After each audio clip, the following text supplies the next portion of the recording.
ஆனந்தி, திமுக செயற்குழு கூட்டத்தில் தீர்மானங்கள் நிறைவேற்றப்பட்ட சில நிமிடங்களிலேயே ஒரு தீர்மானத்தில் மாற்றம் செய்யப்பட்டிருக்கிறது. அதில் மாவட்ட செயலாளர்கள் 2 முறை மட்டுமே பதவி வகிக்க முடியும் இனிமேல் திமுகவில் என்று ஒரு தீர்மானம் நிறைவேற்றப்பட்டிருந்தது.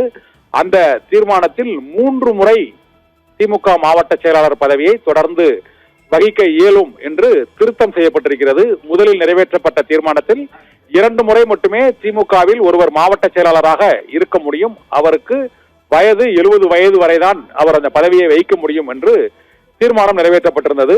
இப்போது வயது வரம்பில் மாற்றமில்லை, ஆனால் 70 வயதுக்குள் ஒருவர் 3 முறை மாவட்ட செயலாளராக திமுகவில் பணிபுரியலாம் என்று தீர்மானத்தில் திருத்தம் மேற்கொள்ளப்பட்டிருக்கிறது. இன்று நிறைவேற்றப்பட்ட 9 தீர்மானங்கள் நிறைவேற்றப்பட்டன. அதில் ஒரே ஒரு தீர்மானம் மட்டும் மாற்றப்பட்டிருக்கிறது. அதில் கிட்டத்தட்ட 13 மாவட்ட செயலாளர்களின் பதவிகளை பறிபோக செய்யும் அந்த வயது வரம்பு மற்றும் 2 முறை என்ற பதவி காலம் ஆகியவற்றில் பதவிக்காலம் 2 முறை அல்ல 3 முறை தொடர்ச்சியாக அவர் மாவட்ட செயலாளராக பணியாற்றலாம் என்று இன்று தீர்மானத்தில் ஒரே ஒரு தீர்மானத்தில் மட்டும் திருத்தம் கொண்டு வரப்பட்டிருக்கிறது. இதன்படி மாவட்ட செயலாளர்கள் திமுகவில் 3 முறை பணியாற்றலாம் என தீர்மானம் திருத்தம் செய்யப்பட்டிருக்கிறது. ஆனந்தி.